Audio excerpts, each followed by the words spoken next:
So yesterday I brought in 7 calves. I got 26 calves out here. I got 14 calves in the front. So that puts me at 40 animals. So right now I am at what I would consider what I am going to run my farm at maximum capacity, 40 animals. I've been saying that I'm going to run my farm at 40 animals, right? And so all of the moving pieces are coming together. I'm putting them all together this coming weekend. I'll be taking my 3 biggest animals to market. I got 3 animals that are just exponentially larger than the other animals. Like that's one of them right there. I see another one right there. But I got 3, and that's another one right there. So those are the 3. And so I'm taking these 3 animals to market this coming weekend. And then I'll bring in 4 more animals. And then in 2 weeks, I'll be taking animals more than likely. So in about 3 weeks from today, animals this size will be about that size. And I'll be taking them to market as well. But as I start taking my bigger animals to market, I'm going to start plowing up my field to replant my grass. Because if you really want to know why I'm replanting my grass, you can just watch my video from yesterday. I'm not going to go over all that again. Long story short, I have to, right? I'm in a situation now where if I need to replant my grass. And so I know that for a while now. I've been saying when I start selling cattle, I'll start making a lot of money, right? I'll start making a lot of money, and it's officially time. This weekend I will be selling my cattle. And so I've made it, right? I've made it to the, I'm about 5 days away from the finish line. I'm not at the finish line yet. I need to keep going. But I'm just about there. Here in about 5 days, I'll start selling my cattle and I'll start cashing in checks again. And I'm doing real good for myself right now. I checked all my animals for bloat. Everybody's doing okay. I would say that the animals that are going to market at a body conditioning score of about 6 or 7.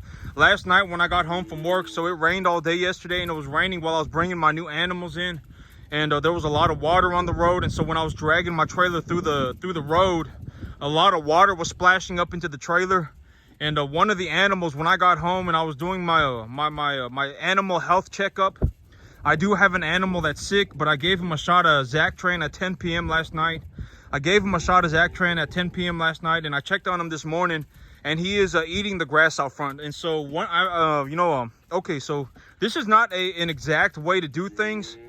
But from if you want more of a me, I've seen a lot, right? I've always said I farm 24 hours a day and I farm 365 days a year, right? I am a farmer 24/7, right? And so legitimately, I would say, almost always, my life revolves around farming. And so yesterday when I just saw the animal, I took a look at him and something didn't seem right. Something did not seem right. And so I watched over him for about 20 minutes. I gave him all some clean hay. I gave him all some Bermuda hay, and I mixed in some real palatable calf pellets in with the feed. And I sat there and I watched him, and he didn't even take one bite. And so that was a glaring red flag indicator to me that something is going on with this animal. If an animal stops eating, that is a very, very, very bad sign. And so last night, all of the calves were eating. All of them were eating except for that one animal. And I was just watching him. I watched him for about half an hour, and I said something is wrong with this animal. And I can almost guarantee that he's been getting sick. He's kind of sucked in. He's not looking very good. I got 2 calves that are bawling real bad, and I've got them penned up on the side by themselves. I got 2 calves that are bawling real bad, but the rest of the animals are doing okay. I got 2 calves that are bawling real bad. I got them separated.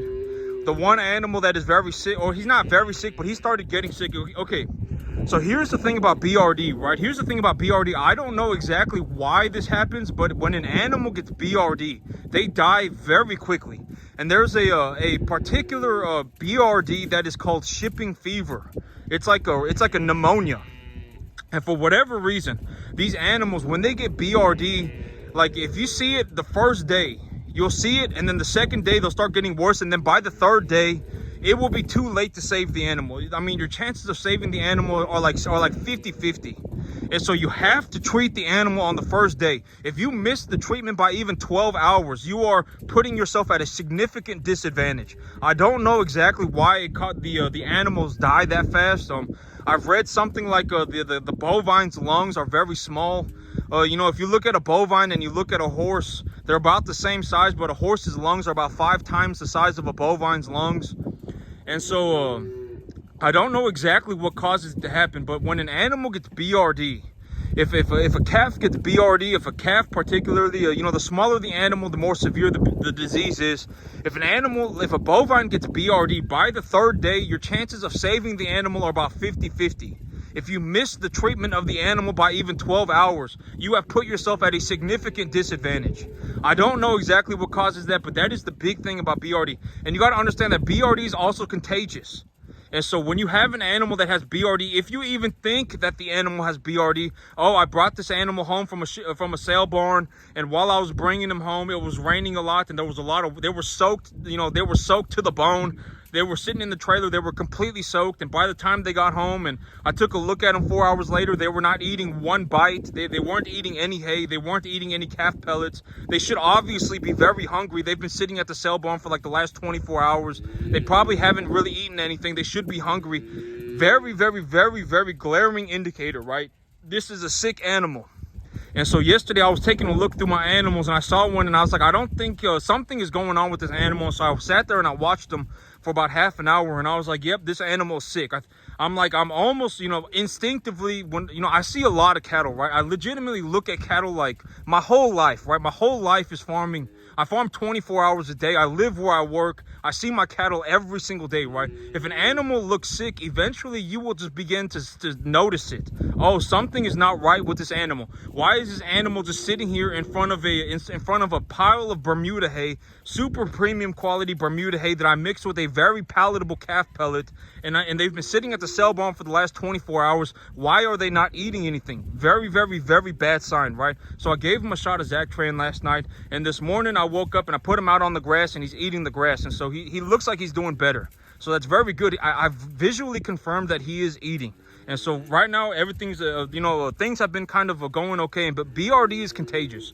BRD is contagious, and if one animal gets it and your herd is not vaccinated properly and you don't treat the animal in time, you could end up with 3 animals that have BRD, 5 animals that have BRD. It could end up spreading.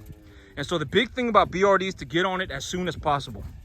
But I'm not even really going to, you know, my big thing wasn't even talking about BRD today.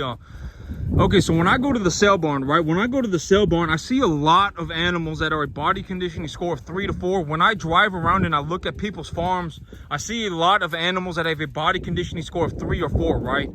And my big thing that I wanted to talk about today was body conditioning score. And why is that so relevant? And when I go to the market, why do I get so much money, right? Why do I make so much money? One of the big reasons why I make so much money in terms of the farming aspect of the things is because my animals are at a body conditioning score of 6 to 7. And what that means, okay, so there are a lot of ways to look at this. You know, if an animal, okay, here's one way to look at this. Let's say I have an animal that is when it's at a body conditioning score of 5, it weighs 1,000 pounds, right? If I have an animal that if it were a body conditioning score of 5, it would be 1,000 pounds.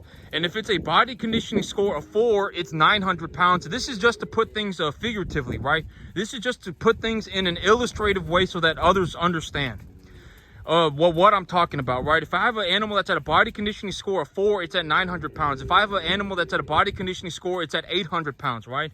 And let's say that the U.S. consumer, when a consumer goes to the grocery store and buys beef, they may not know it, but they want beef that has a body conditioning score of 7, right? They want to eat beef with fat in it to the point where the animal is obese, right? Most people, when they go to the grocery store and they buy beef, they want to buy beef that has fat in it. They want to buy beef that has fat in it because it tastes better, it's softer, you know, all that good stuff, right? And so when they go to the grocery store, even if they don't know anything about the cattle, they will almost always choose the beef that has more fat in it. Almost always, right? Because it tastes better, it's softer, etc., etc. And so to get to that quality of beef, the animal needs to be at a body conditioning score of 7, let's say. And if I have an animal that it's at a body conditioning score of 3, and I'm trying to take it to a body conditioning score of 7. So right now the animal weighs, let's say at a body conditioning score of 7, the animal should weigh 1,200 pounds, right? The animal should weigh 1,200 pounds, but right now it weighs 800 pounds. If I were going to make up that 400 pound difference, I would need, and let's just use corn, right? Just because corn is the broader the baseline for the broader cattle feed market, right? So let's just say I use corn, right? And I use the ratios that I've been talking about, right? It takes about 6 to 7 pounds of corn to put 1 pound of gain on the animal. That's about the conversion rate. You can go and look that up if you want. So if the animal needs 7 pounds of corn to put on 1 pound of weight, and to correct the animal's weight to a point where it is now viable, where that animal is now viable for the U.S. consumer, U.S. beef consumer, right? And the animal needs to put on 400 pounds overnight. You know, if the animal woke up at 1,200 pounds tomorrow, it would be ready for the market, right? It would be ready for the beef, ready to be turned into beef. But in reality, it's going to take a long time to correct that animal. It's going to take a long time. Like if I were going to take the animal from 800, because you got to understand that the animal's frame will continue to grow. The animal's frame will continue to grow. And so by the time the animal's at 1,200 pounds, it will need to be heavier for it to be processed as beef.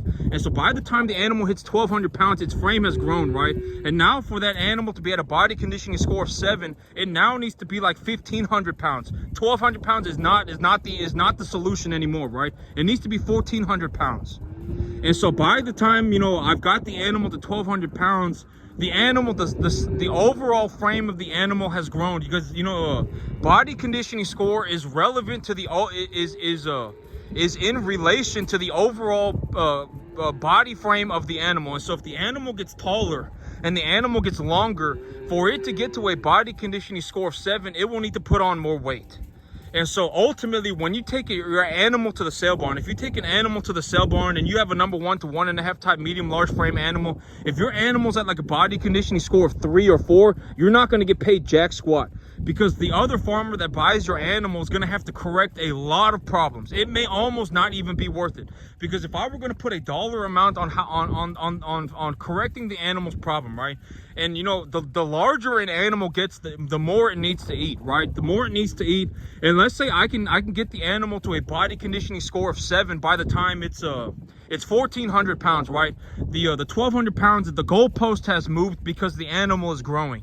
And so I can get the animal to a body conditioning score of 7 by the time it's 1,400 pounds. And let's say, you know, optimally, you know, the animal would have been harvested at 1,200 pounds, but now it's 200 pounds heavier. You will have to feed the farmer that buys your animal, or the feedlot, whatever person that buys your animal, will have to put more resources into getting that animal heavier. A lot more resources, like thousands of pounds of corn. If we were to just use corn, okay, just to get the animal from 8 to 1,200 pounds, right? Just to get it from 8 to 1,200 pounds, if we were to only use corn and we were going to use a conversion rate of 6 to 7 pounds of corn, let's say 7 pounds of corn for 1 pound of gain. If I were going to put $2,800, or if it would cost me $2,800 just to fix, or excuse me, it would take 2,800 pounds of corn.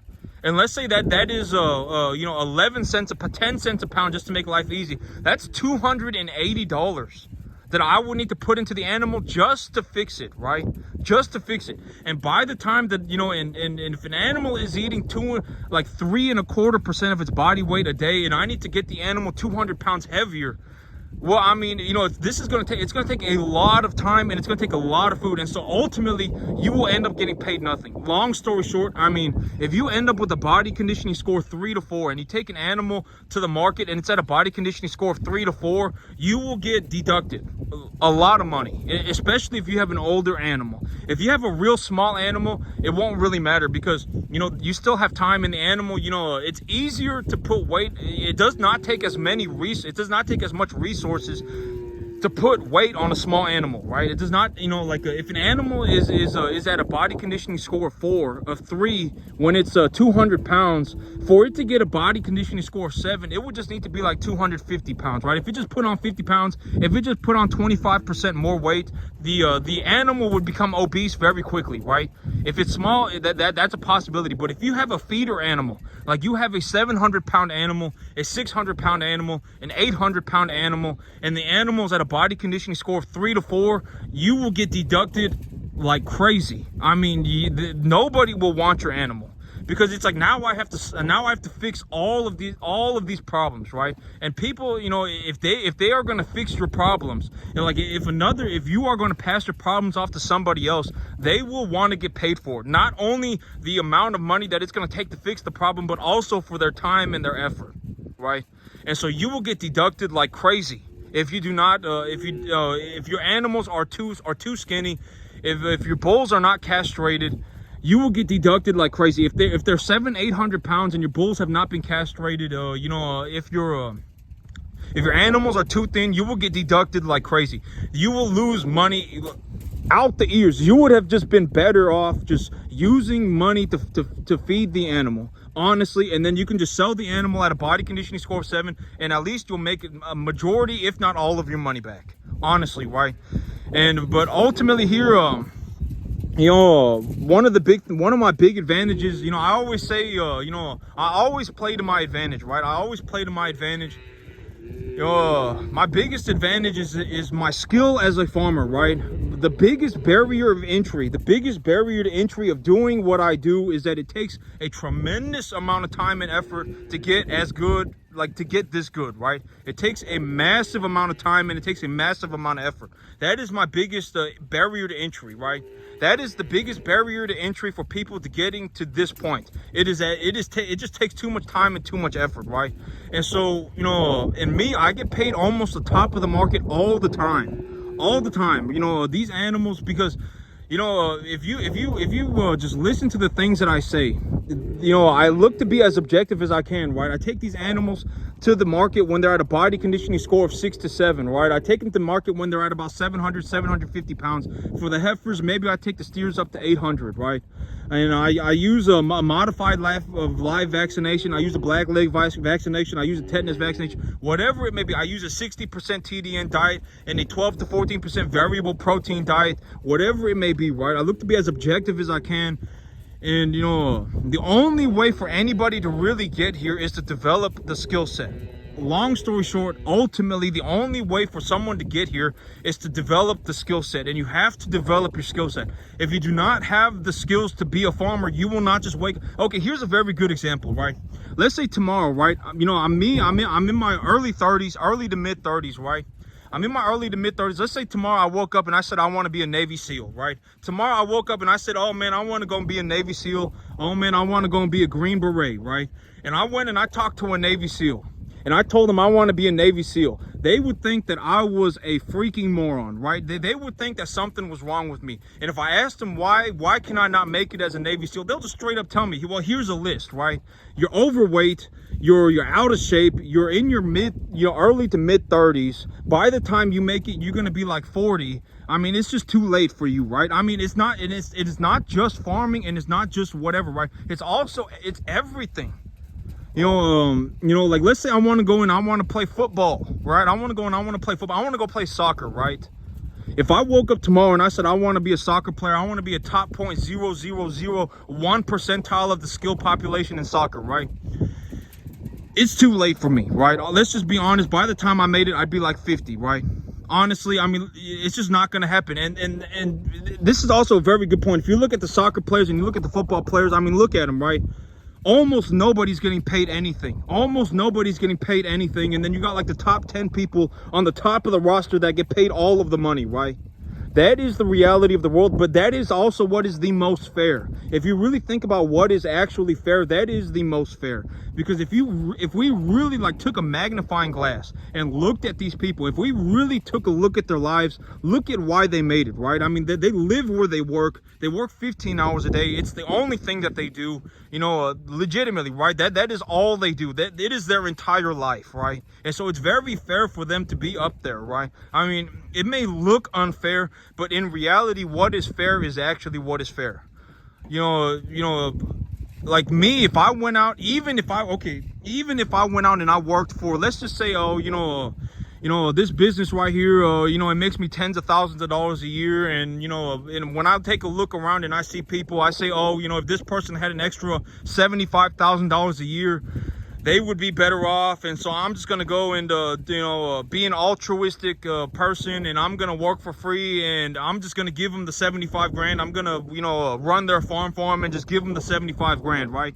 Let's say that would not, in reality, it would be great if that worked, but it won't. It just won't. Okay, a lot of people, they got a lot of problems. They got a lot of problems. You give them $100 and they will ruin their lives, right? People will sell their soul for like 150 bucks, 20 bucks. People will sell their soul, honestly, right? They will. And so, we have to look at the world for what is actually fair, right? You live where you work 15 hours a day, you make it to the top 0.0001 percentile of the skill population, and when you get to that point, you now have the capacity to make an unlimited sum of money. You can make as much money as you want. I mean, you can work 24 hours a day, 365 days a year for the rest of your life. And this may sound crazy, but like me, even when I'm standing here just looking at my animals and taking a look at what I need to do and get everything together, I'm still making money. I make money in my sleep. I make money 24 hours a day. I make money in my sleep. I make money when I'm standing here doing this, just taking a look at my animals. I make a ballistic sum of money, right? And starting this weekend, I've just about made it. I've just about made it to the point where I'm just gonna start cashing in checks. I'm maybe about 5 days away at this point. In about 5 days, I'll be selling animals. In less than a week, I'll be selling animals again, and my animals are ready to go to market. They're at a body conditioning score of about 6 to 7. They're they're a 1 to 1.5 type medium large frame animals, about 700 pounds. And so I'm gonna take them to market, and I'm gonna make good money on them. But that's it for me today, YouTube. Y'all have a good one.